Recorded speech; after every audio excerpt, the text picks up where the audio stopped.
आज की आराधना में आप सबों का हृदय से स्वागत है। हम लोग परमेश्वर को महिमा देंगे और आज की आराधना को आरंभ करने से पूर्व हम लोग आह्वान वचन को सुनेंगे और वो हमें मिलता है भजन संहिता भजन नंबर 34 पद संख्या 1 और 2 पद। भजन संहिता भजन नंबर 34 पद संख्या 1 और 2। मैं हर समय यहोवा को धन्य कहा करूँगा, उसकी स्तुति निरंतर मेरे मुख से होती रहेगी। मैं यहोवा पर घमंड करूँगा, नम्र लोग यह सुनकर आनंदित होंगे। आमीन। हम लोग साक्षीवाणी से गीत गाएंगे। गीत संख्या 3। साक्षीवाणी गीत संख्या 3। मैं तुझको गाऊंगा हे ईश्वर, अनुपा जिसकी ईश्वर महिमा।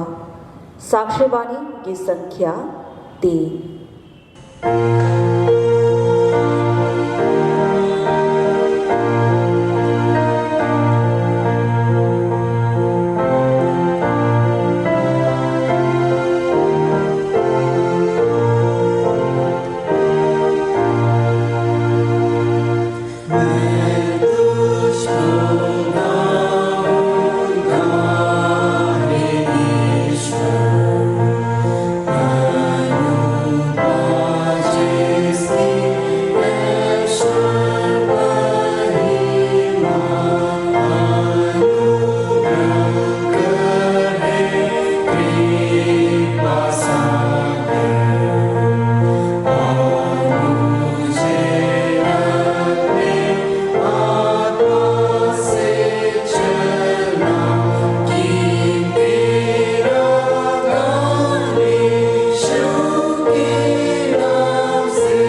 उठे।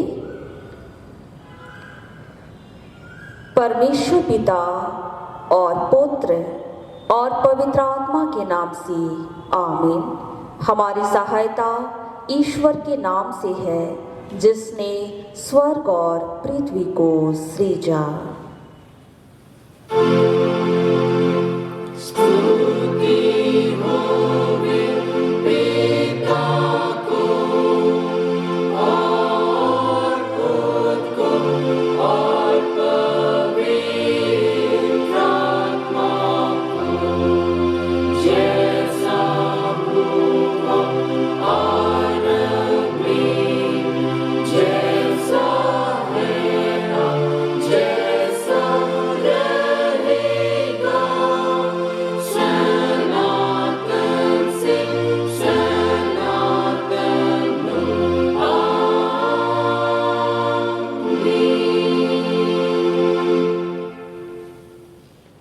अब हम ईश्वर के सामने अपने पापों को दीनताई से एक साथ मान लेंगे। हे सर्वशक्तिमान ईश्वर दयालु पिता, हम दीनताई से अपने सब पाप और अपराधों को तेरे सम्मुख मान लेते हैं। तो अपने प्रिय पुत्र हमारे प्रभु यीशु ख्रिस्ट के कारण हम पर दया दृष्टि कर और हमारे सब पापों को क्षमा कर। आमीन।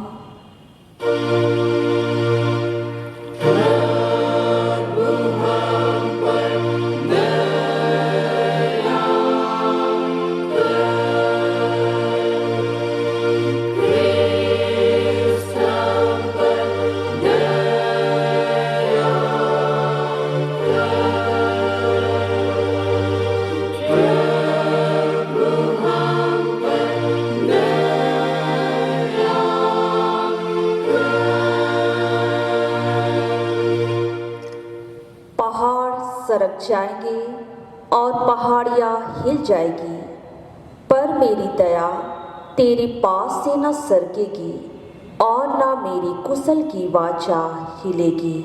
परमेश्वर तेरा दया करने हारा कहता है। आमीन।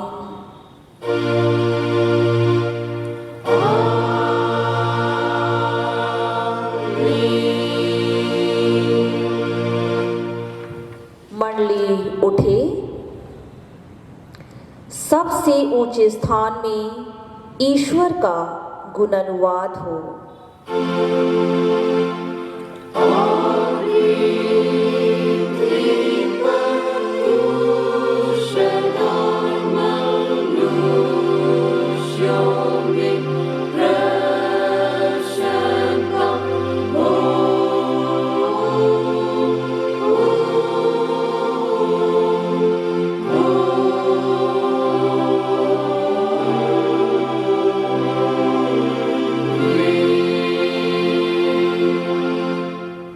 प्रभु आप सबों के संग हो।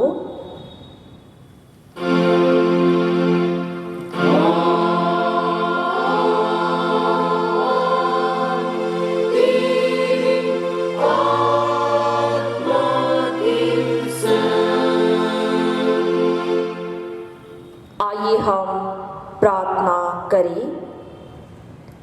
हे प्रिय प्रभु स्वर्गवासी पिता, हम तेरा धन्यवाद करते हैं कि तू अपनी कृपा से हमारा विनाश नहीं चाहता है, परंतु कि हम अपना मन तेरी ओर फिराए और बच जाए। हम तेरी विनती करते हैं, अपना पवित्र आत्मा हमको दे कि वह प्रतिदिन हमारे मनों में सच्चा पश्चाताप उत्पन्न करे, हमारे हृदयों में पाप क्षमा और अनंत जीवन की लालसा जन्मे और तेरी अपार कृपा को विश्वास में ग्रहण करने और उसमें स्थिर रहने के लिए हमको सामर्थ्य दे। हर प्रकार की परीक्षा में हमको संभाल कि जिससे अनुग्रह के द्वारा अंत में परम सुखी हो जाए, हमारे प्रभु यीशु ख्रिस्ट के कारण। आमीन।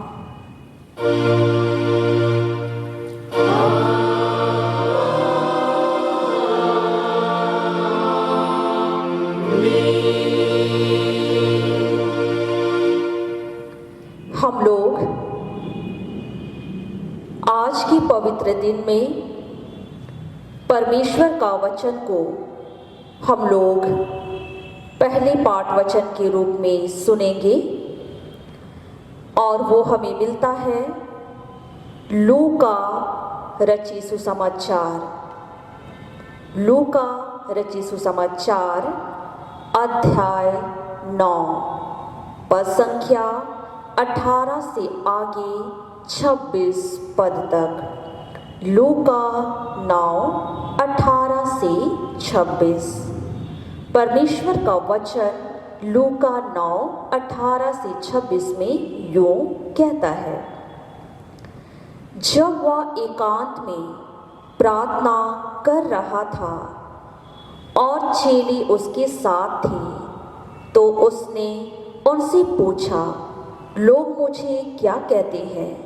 उन्होंने उत्तर दिया, यूहन्ना बपतिस्मा देने वाला, और कोई एलिया, और कोई या कि पुराने भविष्यवक्ताओं में से कोई जी उठा है।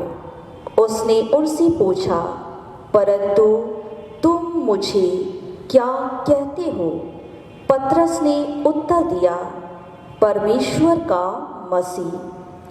तब उसने उन्हें चिताकर कहा कि या किसी से ना कहना। फिर उसने कहा, मनुष्य के पुत्र के लिए आवश्यक है कि वह बहुत दुख उठाए और पुण्य और प्रधान याजक और शास्त्री उसे तुच्छ समझकर मार डाले और वह तीसरे दिन जी उठे। उसने सबसे कहा, यदि कोई मेरे पीछे आना चाहे तो अपने आप ही से इनकार करे और प्रतिदिन अपना क्रूस उठा हुए मेरे पीछे हो ले। क्योंकि जो कोई अपना प्राण बचाना चाहेगा वह उसे खोएगा, परंतु जो कोई मेरे लिए अपना प्राण खोएगा वही उसे बचाएगा। यदि मनुष्य सारी जगत को प्राप्त करे और अपना प्राण खो दे या उसकी हानि उठाए तो उसे क्या लाभ होगा? जो कोई मुझसे और मेरी बातों से लजाएगा, मनुष्य का पुत्र भी जब अपने और अपने पिता की और पवित्र स्वर्गदूतों की महिमा सहित आएगा तो उससे लजाएगा। आमीन। तेरा धन्यवाद हो हे ख्रिस्ट यीशु। हालेलुया।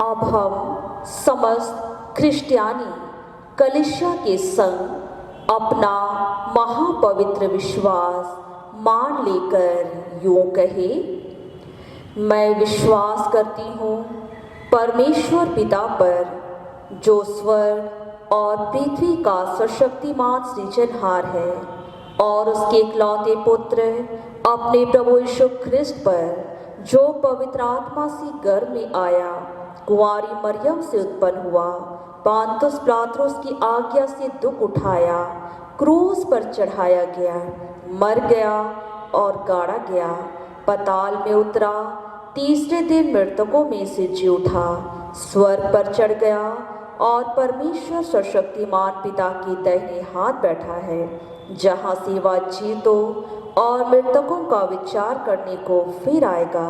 मैं विश्वास करती हूँ पवित्र आत्मा पर, एक ही पवित्र क्रिश्चियानी कलीसिया, पवित्रों की संगत पर, पापों की क्षमा, देह के जी उठने और अनंत जीवन पर। आमीन।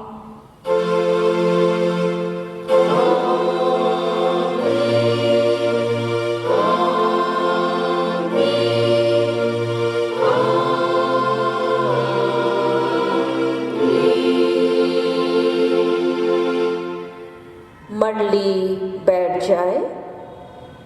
हम लोग आराधना के क्रम में साक्षीवाणी से दूसरा गीत गाएंगे। गीत संख्या 152। साक्षीवाणी गीत संख्या 152। कर विश्वास पापियों का तारनहार, स्वर्ग से केवल यीशु आया, किसी दूसरे से उद्धार।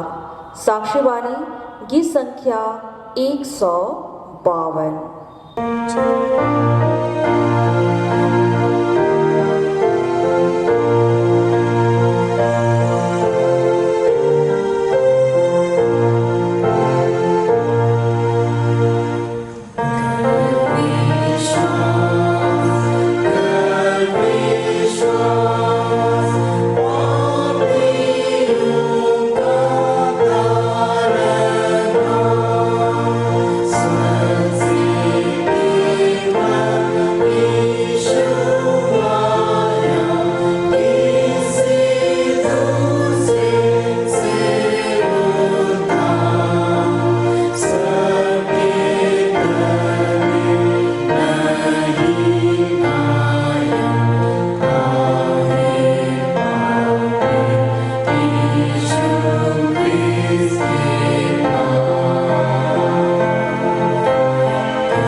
तुम्हें हमारे पिता परमेश्वर, उद्धारकर्ता यीशु मसीह और शांति तथा पवित्र आत्मा की ओर से अनुग्रह और शांति बहुत अर्थ से मिलती रहे। आमीन। आइए हम प्रार्थना करें। हे जीवित अनुग्रहकारी प्रेमी पिता परमेश्वर, हम तुझे लाखों लाख धन्यवाद देते हैं आज के इस दिन के लिए। धन्यवाद देते हैं सबों को भला चंगा और स्वास्थ्यमय जीवन के साथ आज के इस दिन को देखने का अवसर दिया है। तुझसे प्रार्थना करते हैं आज के इस दिन में जब हम ऑनलाइन माध्यम से तेरी सेवा, आराधना और उपासना करते हैं तो अपना पवित्र उपस्थिति हमारे सबों के बीच में प्रकट कर, विशेषकर आज के लिए जीवित वचन को सुनना, सीखना और समझना चाहते हैं। वचन की अगुए आशीषों को पाना चाहते हैं तो अपनी आत्मा से हमारी सहायता और अगुए कर आशीष दे कि हम आज के वचन को जान सकें, समझ सकें और उसके अनुसार अपने जीवन में आगे बढ़ पाएँ। हमारे कमजोरी दुर्बलताओं को दूर कर, पाप अपराधों को तू क्षमा कर, वचन को सुनने में और सुनाने में तो अपनी पवित्र आत्मा की अगुवाई और सहायता दे। यही दिन निवेदन प्रार्थना यीशु मसीह के नाम से मांगते हैं, सुन और स्वर्ग के राज में दया से ग्रहण कर ले, आमीन। आज के लिए जो उपदेश वचन है वह हमें मिलता है पतरस की पहली पत्री, उसका अध्याय संख्या 3 पद संख्या 8 से लेके 15 तक। पतरस की पहली पत्री, उसका अध्याय संख्या 3 पद संख्या 8 से 15 तक।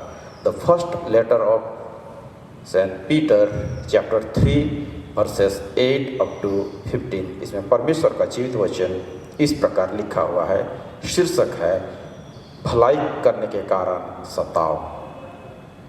अतः सब के सब एक मन और कृपामय और भाईचारे की प्रीति रखने वाले और करुणामय और नम्र बनो।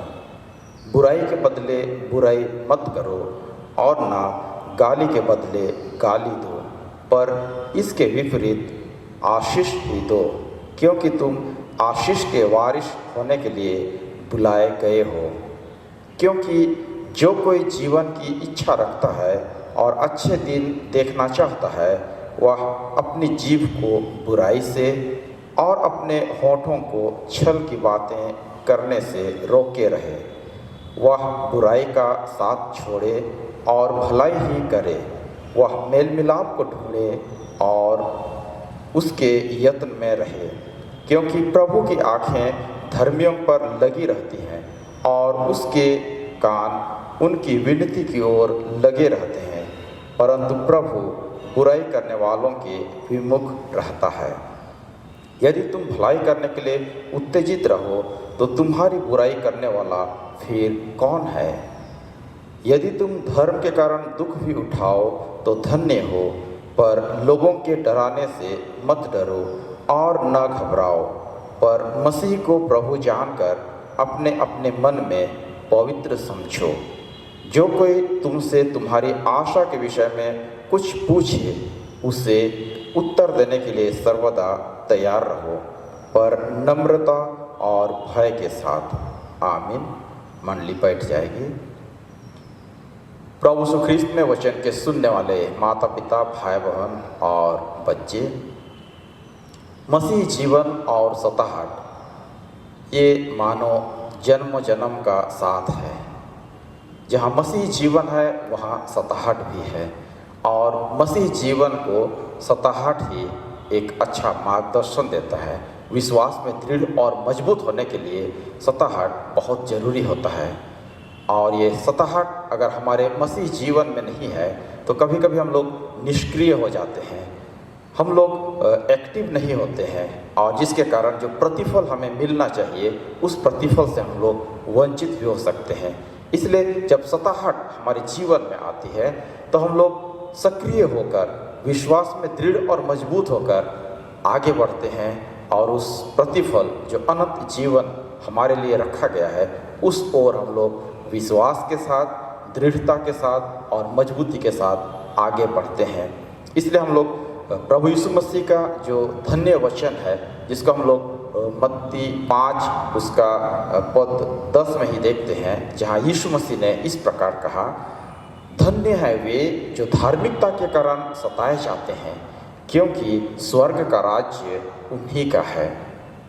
इसलिए सताहट से आज हमें डरना नहीं है, घबराना नहीं है, परंतु सताहट का किस रूप में हम लोग सामना कर सकें, सताहट के समय हम लोग क्या करना चाहिए, कैसे अपने जीवन में आगे बढ़ना चाहिए, इन्हीं सुझावों को पतरस अपनी पत्री में आज हमारे लिए रखने का प्रयास करते हैं। जब हम आज के इस वचन को देखेंगे, इस वचन की पृष्ठभूमि प्रथम शताब्दी ईस्वी सन का माना जाता है। अर्थात उस समय पतरस इस पत्री को लिखता है जिस समय मसीहियों के जीवन में सताहट आता था, और मसीही लोग सताहट के बीच में अपने जीवन में जी रहे थे। उस समय इन बातों को, इन विचारों को सुझाव के रूप में रखने का प्रयास करता है।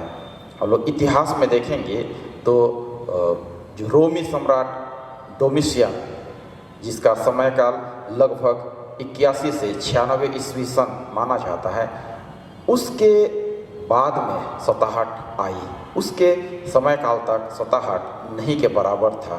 केवल सम्राट नीरो, जिन्होंने 64 ईस्वी सन में मसीहियों के बीच में घोर सताहट को लेकर के आए, हो सकता है उसी के बाद में इन वचनों को पतरस अपने विश्वासियों को जो एशिया माइनर में पाए जाते थे उनके लिए लिखने का प्रयास करता है।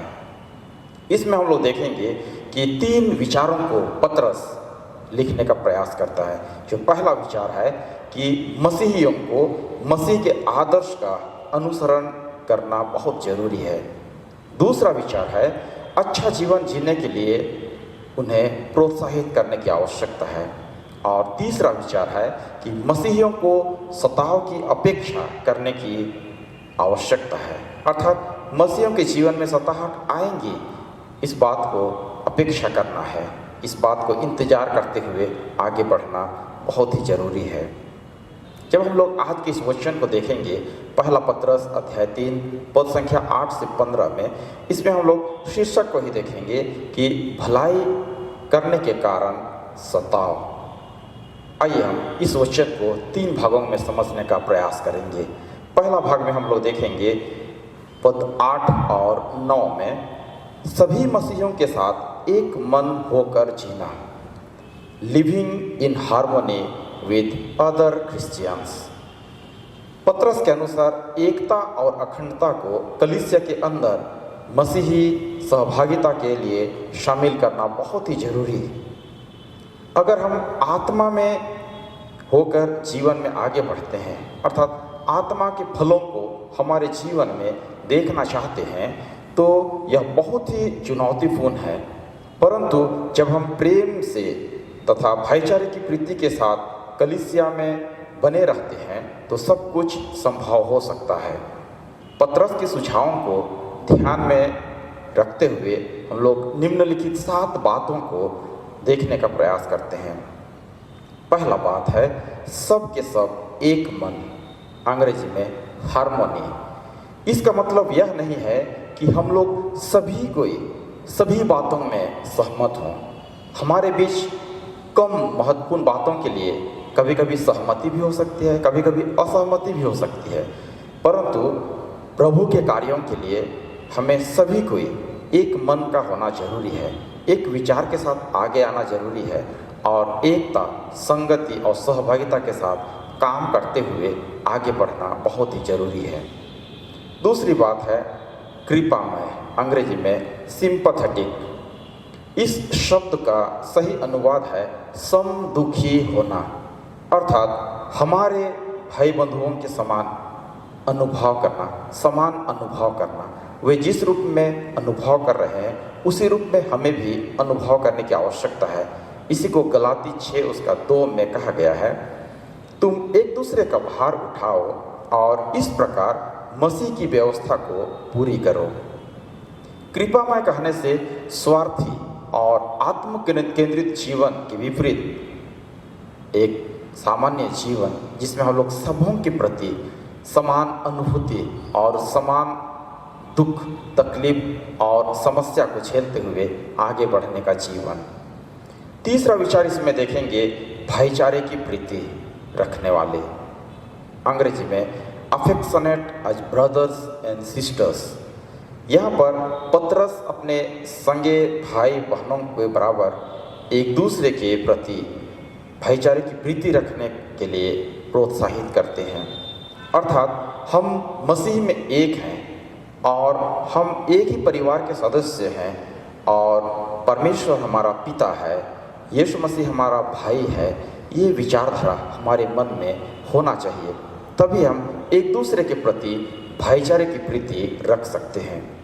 चौथा विचार है करुणामय, अंग्रेजी में कंपैशनेट। किसी दूसरे के प्रति दयामय स्वभाव को दिखाना, ये करुणामय स्वभाव का एक झलक है, अर्थात कभी कभी एक दूसरे के हृदय में जो विचार और भावना है, गहरी संवेदना तथा गंभीर चिंता करने की आवश्यकता है कि हम लोग एक दूसरे के साथ कैसे एक प्रेम पूर्ण वातावरण में, एक भाईचारे की प्रीति और एक मेल प्रेम का, मेल मिलाप का वातावरण में जी सकते हैं। और ये तभी संभव है जब हम लोग ये समझें कि कलीसिया हमारी एक परिवार है और हम लोग सभी विश्वासी उस कलीसिया के एक एक सदस्य हैं। तभी हम एक दूसरे के प्रति करुणामय स्वभाव को प्रकट कर सकते हैं। आगे हम लोग देखेंगे नम्र, अंग्रेजी में हम्बल। सकारात्मक रूप से नया नियम में देखेंगे तो 34 बार इस नम्र स्वभाव के बारे में विचारधारा रखा गया है। मत्ती 11:29 में भी यीशु मसीह इस रूप में हमें कहते हैं, मैं नम्र और मन में दीन हूँ। साथ ही साथ हम लोग देखेंगे मरकुस 10:45 में भी अपने शिष्यों से कहते हैं, मनुष्य का पुत्र सेवा टहल करने नहीं परंतु इसलिए आया है कि वो आप सेवा टहल करे और बहुतों की छुड़ौती के लिए अपना प्राण दे। अर्थात यहाँ पर नम्रता का जो स्वभाव है वो दूसरों के प्रति सेवा टहल करने, दूसरों की ख्याल रखने, दूसरों को अपने समान समझने के द्वारा ही होता है। यहाँ पर हम लोग 6वां विचार को देखेंगे। यहाँ बुराई के बदले बुराई नहीं करने की बात और ना गाली के बदले गाली देने की बात, अंग्रेजी में ग्रज फ्री लाइफ, जिसको हम लोग हिंदी में द्वेष मुक्त जीवन कह सकते हैं। अर्थात पतरस चेतावनी देता है कि अगर हम बुराई के बदले बुराई कर रहे हैं और गाली के बदले गाली दे रहे हैं तो हम लोग उन्हें क्षमा नहीं किए हैं। और हम लोग प्रभु की प्रार्थना में ये कहते हैं कि जैसे हम भी अपने अपराधियों को क्षमा किया है। अर्थात यहाँ पर हम लोग देखेंगे जब कोई हमारी निंदा करता है और हम लोग भी उनकी निंदा करें, जब कोई हमें गाली देता है और हम लोग भी उनको गाली देते हैं, तो यह एक प्रकार से ईर्ष्या द्वेष वाला जीवन होता है। पतरस ऐसा जीवन के लिए नहीं कहता है, क्योंकि कलीसिया में बहुत से विवाद ऐसे जीवन के कारण से ही होता है। 7वां और अंतिम विचार को देखते हैं, आशीष दो, फुल ऑफ ब्लेसिंग। हमें ईश्वरीय स्वभाव का आदर्श बनना जरूरी है, ताकि जब हम गलत साबित किए जाएं या हमारी निंदा की जाती है या हमें चोट पहुंचाया जाता है तो भी हम हमारे शत्रुओं को आशीष दे सकें। जैसे यीशु मसीह लूका 23:34 में हमारे लिए एक आदर्श प्रस्तुत करते हैं।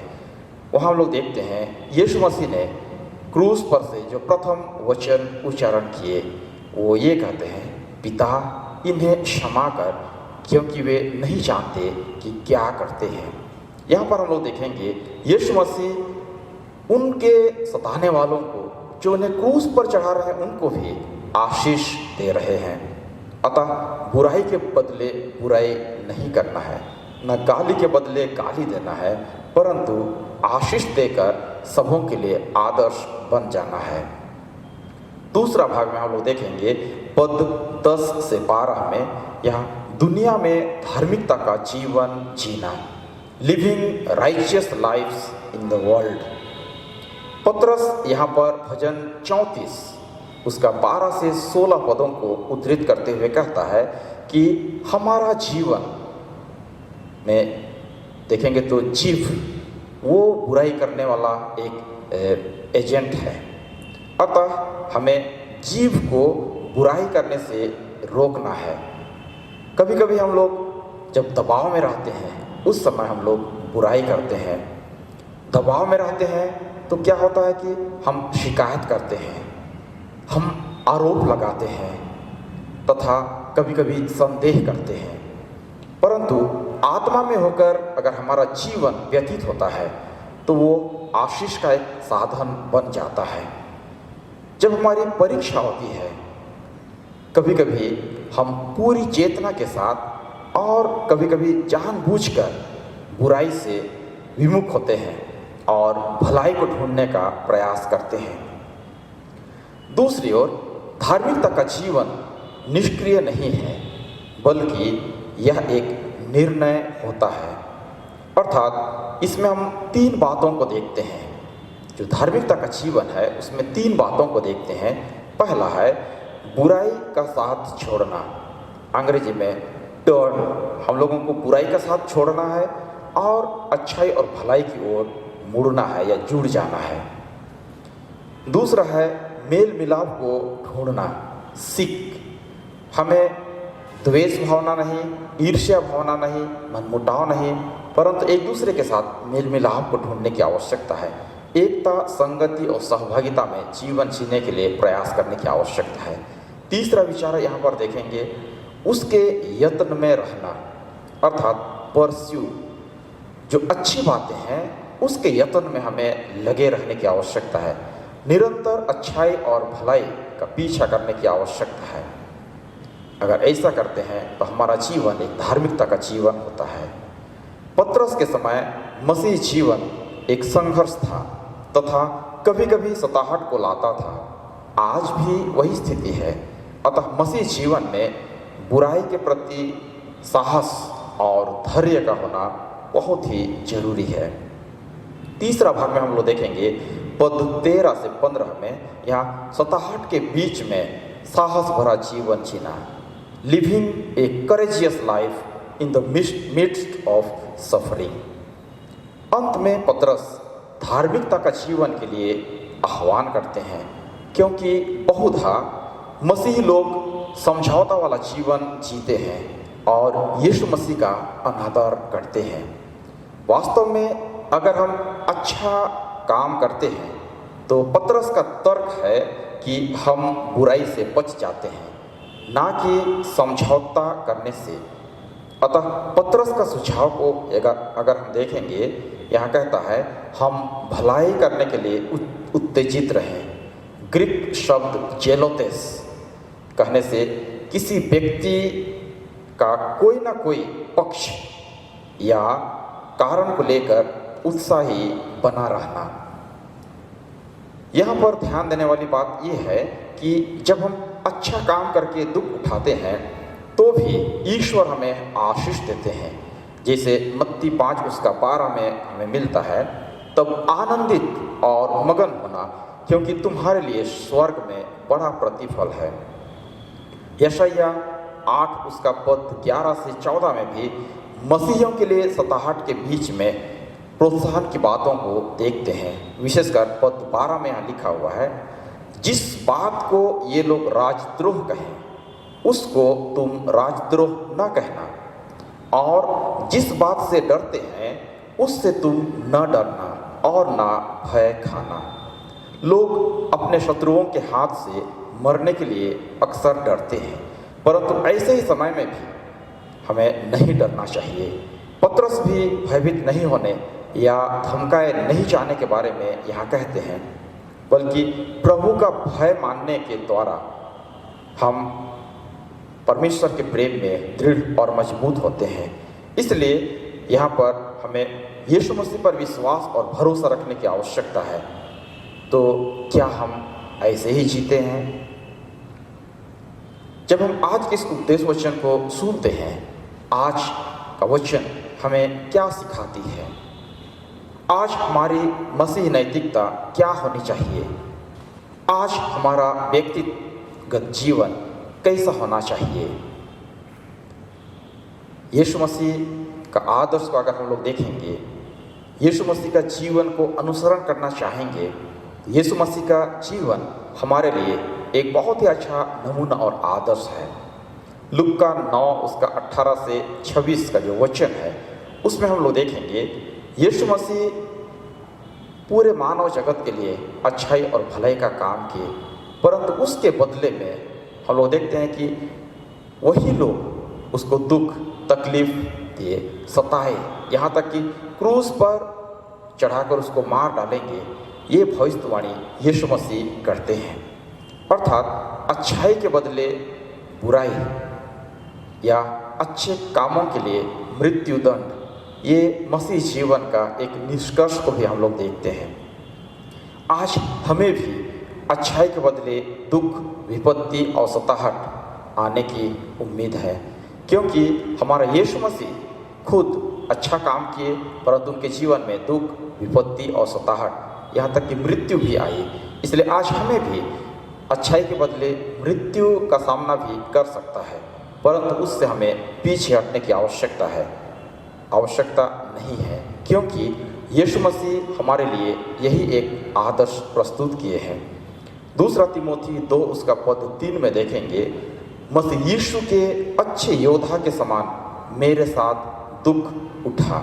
यीशु मसीह स्वयं हमें एक आदर्श बनने के लिए, यीशु मसीह का आदर्श बनने के लिए दुख उठाने को आह्वान करते हैं। दूसरी ओर कलीसिया के लिए भी हमें दुख उठाने की आवश्यकता है। कोलोसी 1 उसका पद 24 में हम देखेंगे, यहाँ लिखा हुआ है, अब मैं उन दुखों के कारण आनंद करता हूँ जो तुम्हारे लिए उठाता हूँ, और मसीह के क्लेशों की होती उसके देह के लिए, अर्थात कलीसिया के लिए अपने शरीर में पूरे करता हूँ। यहाँ पर हम लोग देखेंगे कि पतरस वो यीशु मसीह के ऊपर विश्वास और भरोसा रखने से कलीसिया के लिए भी आदर्श बनने के मार्ग में दुख, मुसीबत और सताहट आएंगी, इस बात का उल्लेख करते हैं। तीसरा और अंत में हम लोग देखेंगे, हमें दूसरे विश्वासियों के लिए भी, एक विश्वासी को अन्य और एक विश्वासी के लिए भी दुख उठाने की आवश्यकता है। पहला कोरिन्थी 12 उसका पद 26 में लिखा हुआ है, यहाँ पर हम लोग देखेंगे, इसलिए यदि एक अंग, यहाँ लिखा हुआ है, यदि एक अंग दुख पाता है तो सब अंग उसके साथ दुख पाते हैं, और यदि एक अंग की बड़ाई होती है तो उसके साथ सब अंग आनंद मनाते हैं। जी हाँ, इसलिए आज जब हम भलाई के कारण दुख उठाने की बात पर मनन चिंतन करते हैं, आज हम मसीह जीवन में हैं। मसीह जीवन का दूसरा जो पक्ष है वो अच्छाई और भलाई करने की बात है, समस्त मानव जाति को प्रेम करने की बात। आज हम उस आदर्श को अपनाते हैं तो निश्चय हमारे जीवन में भी दुख, मुसीबत और सताहट आएंगे। इसलिए उससे घबराना नहीं है, परंतु उसको हमारे जीवन में एक आदर्श के रूप में अपनाते हुए आगे बढ़ने की आवश्यकता है। परमेश्वर इस वचन के द्वारा से हमें बहुत का गहरा आशीष देवे। आमीन। आइए हम प्रार्थना करें। जीवित अनुग्रहकारी प्रेम पिता परमेश्वर, हम तुझे लाखों लाख धन्यवाद देते हैं वचन की शिक्षा और समझ के लिए। धन्यवाद देते हैं आज की इस वचन को सुनने, सीखने और समझने में तू सहायता और अगुवाई की आशीष दिया। हाँ प्रभु, जिस वचन को हमने सुना है उस वचन को हमारे मन हृदय में रखने और उसके अनुसार चलने के लिए तू अगुवाई कर, ताकि हम वचन की शिक्षाओं को जान सकें, समझ सकें, 100 गुना, 60 गुना और 30 गुना फल लाकर तेरी ही सेवा और महिमा के लिए सीध और तैयार होने पाएँ। इसलिए प्रार्थना करते हैं तो आप भी हमारे हर एक के संग साथ हो, वचन की आशीष और अगुवाई हमारे जीवन में बहुत अर्थ से उंडेल दे। यही दिन निवेदन प्रार्थना यीशु मसीह के नाम से मांगते हैं, सुनो स्वर्ग के राज में दया से ग्रहण कर ले। आमीन। और ईश्वर की शांति जो समस्त ज्ञान से ऊर्ध्व है, प्रभु यीशु ख्रिस्त में आप सबों के मन और हृदय की रक्षा और रखवाली करेगी, आपसे लेकर सदा अनंत जीवन के लिए। आमीन। हम लोग इस समय साक्षी वाणी से गीत गाएंगे। गीत संख्या 239। साक्षी वाणी गीत संख्या 239। आओ आओ यीशु पास आओ, वही बुलाता अभी। थकी और मंदी जो बोझ से दबे हो, मुक्तिदाता यीशु पास आओ। साक्षी वाणी गीत संख्या 239।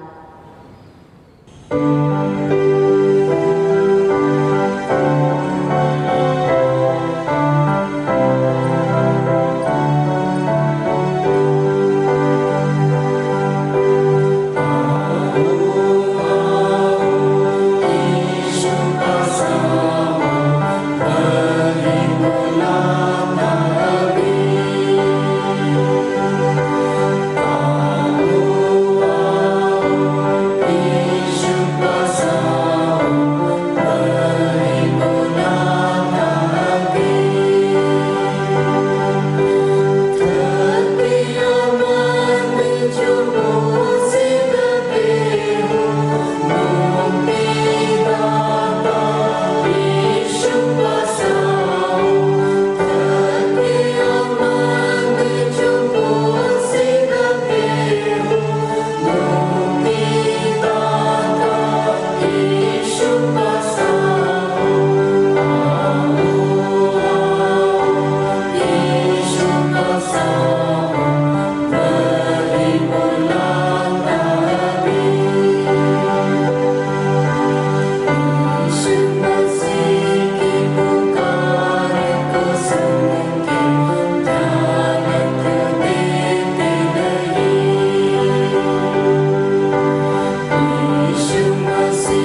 देंगे।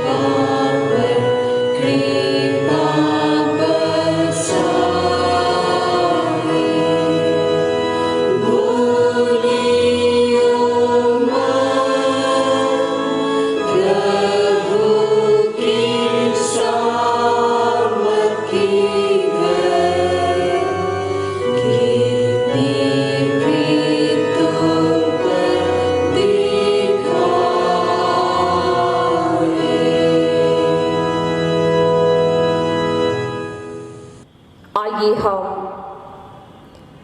इस समय धन्यवाद की प्रार्थना करेंगे और अगुवाई के लिए हम लोग वचन सुनेंगे जो हमें मिलता है भजन संहिता भजन नंबर 150 पद संख्या 1 और 2। या की स्तुति करो, परमेश्वर के पवित्र स्थान में उसकी स्तुति करो, उसकी सामर्थ्य से भरे हुए आकाश मंडल में उसकी स्तुति करो, उसके पराक्रम के कामों के कारण उसकी स्तुति करो, उसकी अत्यंत बड़ाई के अनुसार उसकी स्तुति करो। आमीन। आइए हम प्रार्थना करें। हे स्वर्ग और पृथ्वी के कर्ता पिता परमेश्वर, हम आपको हृदय से धन्यवाद देते हैं क्योंकि आपने अपने बेसुमार प्रेम को मनुष्य जातियों के जीवन में उंडेला। विपरीत परिस्थितियों में हम सबों को अपने धर्म हाथों में संभाला, हर परिस्थितियों में हमारे जीवन को आगे बढ़ाया है और इस समय हम सभी कोई जीवित, स्वस्थ और सुरक्षित पाए जाते हैं। पिता परमेश्वर, हम दाऊद के समान आत्मा और सच्चाई के साथ आपको कोटि कोटि धन्यवाद देते हैं। हम सबों के धन्यवादी मन को ग्रहण कर हम प्रार्थना करते हैं हमारी मंडली के लिए। हमारी मंडली को आपने एक ऊंचे स्थान पर खड़ा किया है। धन्यवाद देते हैं हमारी मंडली के हर एक परिवार को, हर एक परिवार जिसमें आपकी स्तुति होती है।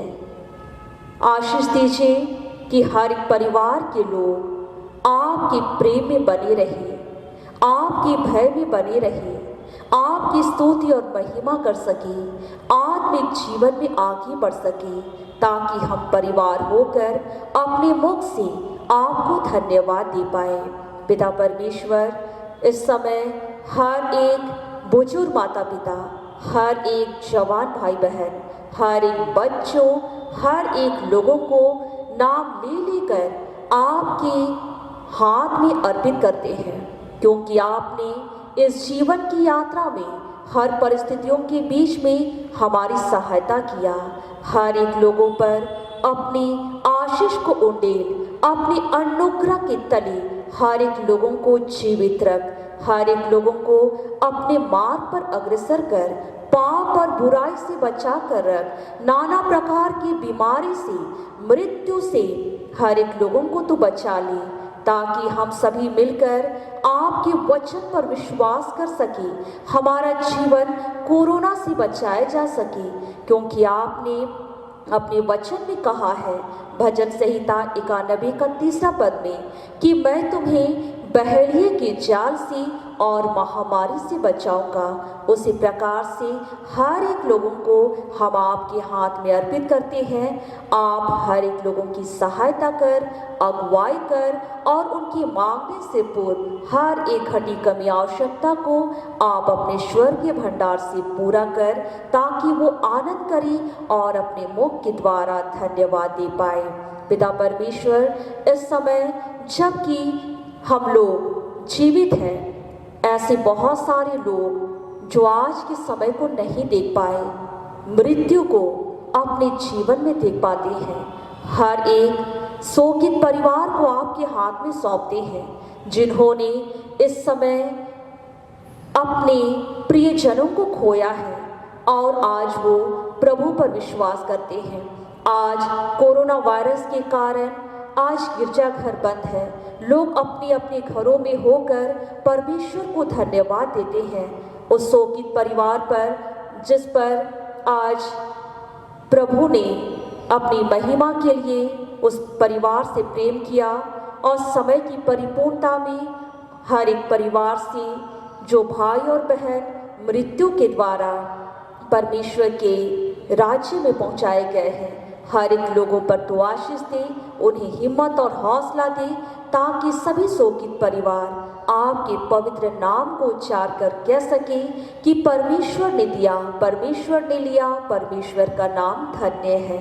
पिता परमेश्वर धन्यवाद देते हैं इस समय जो हमारी मंडली के बहुत सारे भाई बहन जो देश के कोने कोने में हैं और इस समय वो नाना प्रकार की बीमारी से ग्रसित है, हॉस्पिटल पर है, अपने घरों पर है, कोरोना से ग्रसित है और विभिन्न प्रकार की बीमारी उनके जीवन में हो सकती है। हम उन लोगों को भी इस समय प्रार्थना में स्मरण करते हैं। हर एक लोगों के जीवन में तो आशीष दे, क्योंकि हमारे प्रभु यीशु मसीह के लहू में वो सामर्थ है, वो छुटकारा है, वो चंगाई है और यीशु मसीह के पवित्र नाम पर विश्वास करने के द्वारा से हर एक मरीज वो स्वस्थ हो सके और वो अपने घरों तक आ सके।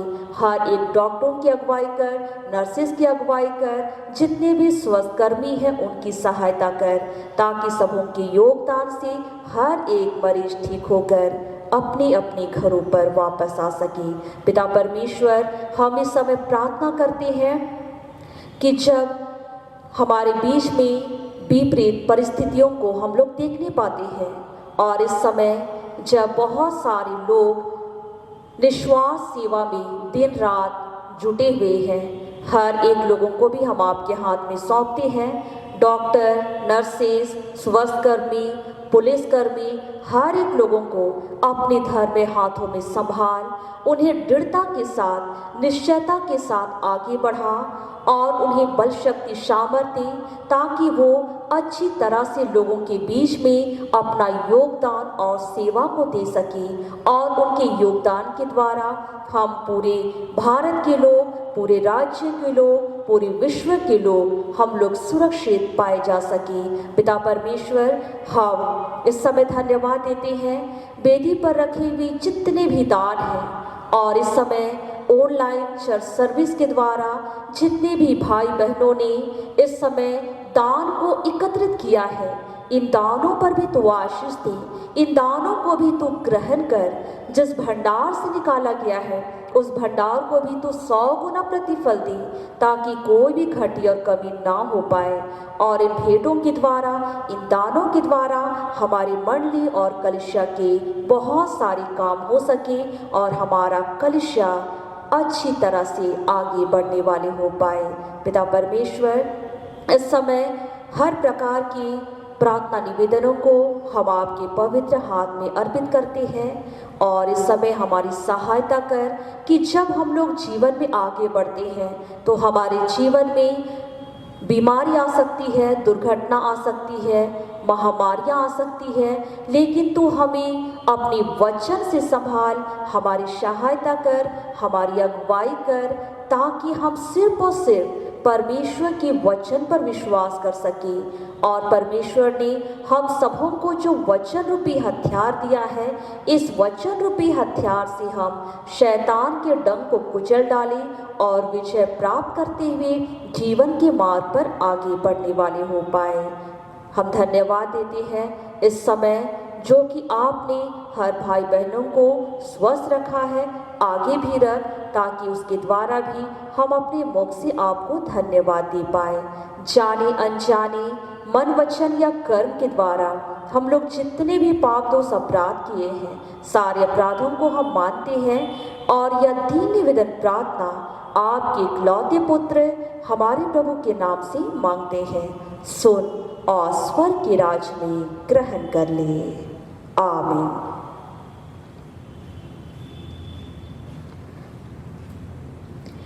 आइए हम प्रार्थना करें। हे प्रभु स्वर्गवासी पिता, हम तेरी विनती करते हैं अपनी क्रिश्चियानी कलीसिया और उसके सारे सेवकों की अगुवाई कर कि वे तेरे वचन के निर्मल उपदेश में ठहरे, जिससे सच विश्वास और प्रेम हम में बढ़े और बढ़ाया जाए।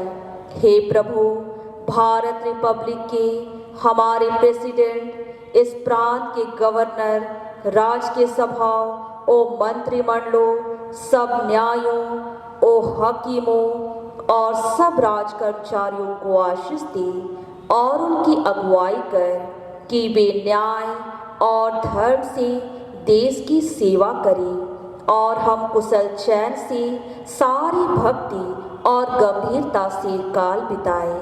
हमारी कलीसिया सभाओं, सेंट्रल काउंसिल, डायोसिस काउंसिल, CRC और कलीसिया के अन्य मंडली सभाओं को आशीष दे कि वे इस मंडली को तेरी पवित्र इच्छा के अनुसार चलाए। जगत की लूथरन कलीसिया और देश विदेश के हमारे सभी ख्रिस्तीय विश्वासी मित्रों को आशीष दे कि हम ख्रिस्तीय प्रेम और सहयोग में आगे बढ़ें और जगत में तेरी साक्ष्य के लिए अधिक सामर्थ पाए। हमारी कलीसिया के सब कामों पर आशीष दे, लड़के लड़कियों की शिक्षा पर आशीष दे कि वे तेरे भय, प्रेम और भरोसा में बढ़ते जाए। कलीसिया के विद्यालयों, शिक्षण प्रशिक्षण महाविद्यालयों और अन्य संस्थाओं को संभाल और उनकी बढ़ती दे और उनके द्वारा कलीसिया के लिए आत्मिक और लौकिक आशीष दे। खेती बाड़ी और हर एक काम उद्यम को सफल कर, जिससे हर कोई सुविवेक से तेरे आगे चले और अपनी जीविका पाए। अपनी कृपा से उन सबों पर दृष्टि कर जो कंगालपन, रोग और नाना प्रकार की शकेती और दुख में है, उनको शांति दे। हमारी कलीसिया के सब भाई बहनों की रक्षा कर जो दूसरे देशों में चले गए हैं, कि वे सब जोखिम और परीक्षाओं में विश्वासी ठहरे। हम उनके लिए भी तेरी विनती करते हैं जो मंडली से निकाले गए व उलट हुए हैं। उन पर दया कर कि वे सच्चे पश्चाताप से तेरी ओर फिरे। सब मनुष्यों का त्राणी ठहर और उन पर जो अंधियारे में बैठे हैं मुक्ति का उजाला प्रकाश कर।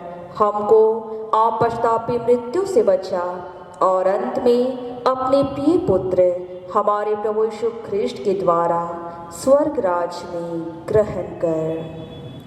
हे हमारे पिता, तू जो स्वर्ग में है, तेरा नाम पवित्र किया जाए, तेरा राज आए, तेरी इच्छा जैसे स्वर्ग में वैसे इस पृथ्वी पर भी पूरी हो। हमारे प्रतिदिन की रोटी आज हमको दे और हमारे अपराधियों को क्षमा कर जैसे हम भी अपने अपराधियों को क्षमा करते हैं, और हमको परीक्षा में मत डाल परंतु बुराई से छुड़ा, क्योंकि राज, पराक्रम और महात्म सदा तेरी ही है। आमीन।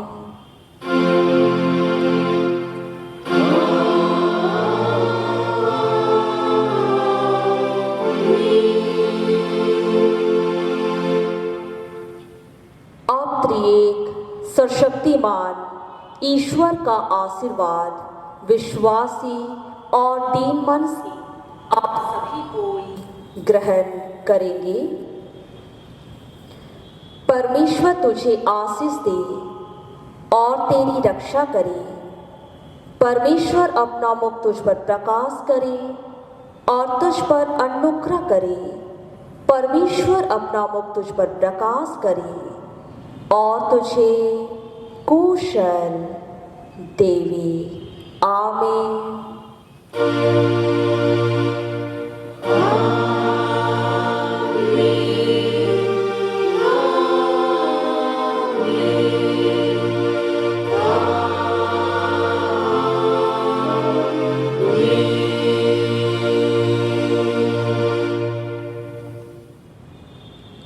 सहाय।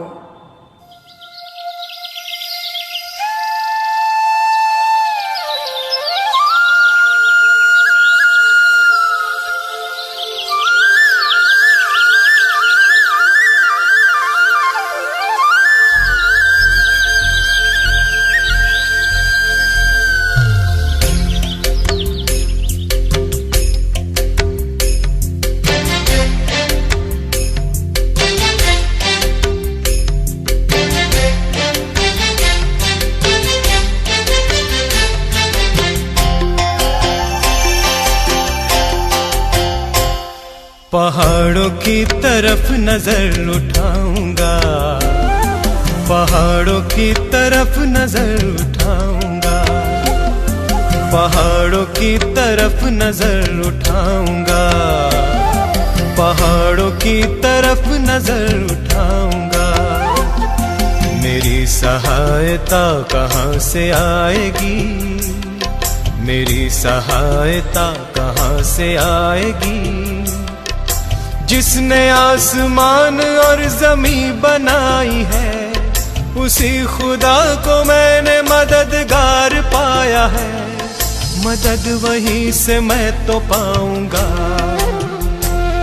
मदद वहीं से मैं तो पाऊंगा। पहाड़ों की तरफ नजर उठाऊंगा, पहाड़ों की तरफ नजर उठाऊंगा।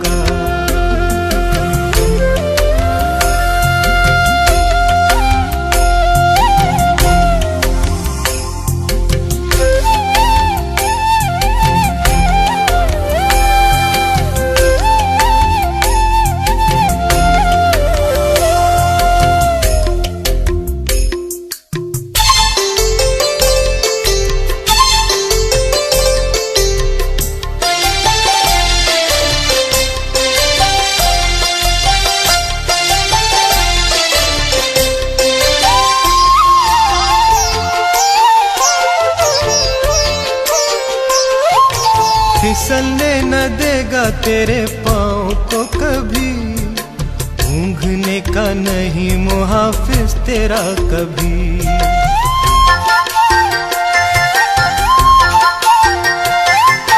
फिसलने न देगा तेरे पाँव को कभी, ऊँघने का नहीं मुहाफिज तेरा कभी। वो कभी ना ऊँघेगा, वो कभी ना सोएगा। देखो इस्राएल का रक्षक है खुदा, देखो इस्राएल का रक्षक है खुदा। मदद उन्हीं से मैं तो पाऊंगा, मदद उन्हीं से मैं तो पाऊंगा। पहाड़ों की तरफ नजर उठाऊंगा, पहाड़ों की तरफ नजर उठाऊंगा।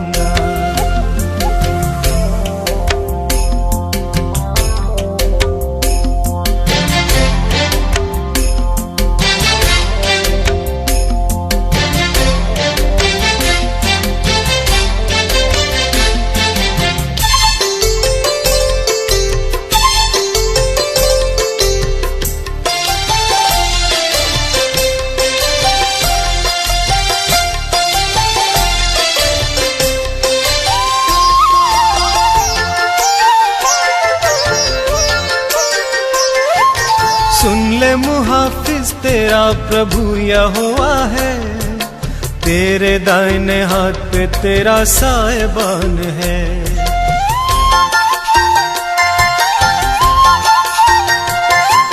सुन ले मुहाफिज तेरा प्रभु यहोवा है, तेरे दाहिने हाथ पे तेरा साहिबान है। ना आफताब दिन को, ना माहताब रात को, तुझको ना कभी भी ये सताएंगे। हर बला से खुदा ही बचाएंगे, आने जाने में बचाएंगे। हमको यकीन है बचाएंगे। पहाड़ों की तरफ नजर उठाऊंगा, पहाड़ों की तरफ नजर उठाऊंगा, पहाड़ों की तरफ नजर उठाऊंगा, पहाड़ों की तरफ नजर उठाऊंगा। मेरी सहायता कहाँ से आएगी, मेरी सहायता कहाँ से आएगी। जिसने आसमान और जमीन बनाई है, उसी खुदा को मैंने मददगार पाया है। मदद वहीं से मैं तो पाऊंगा, मदद वहीं से मैं तो पाऊंगा। पहाड़ों की तरफ नजर उठाऊंगा, पहाड़ों की तरफ नजर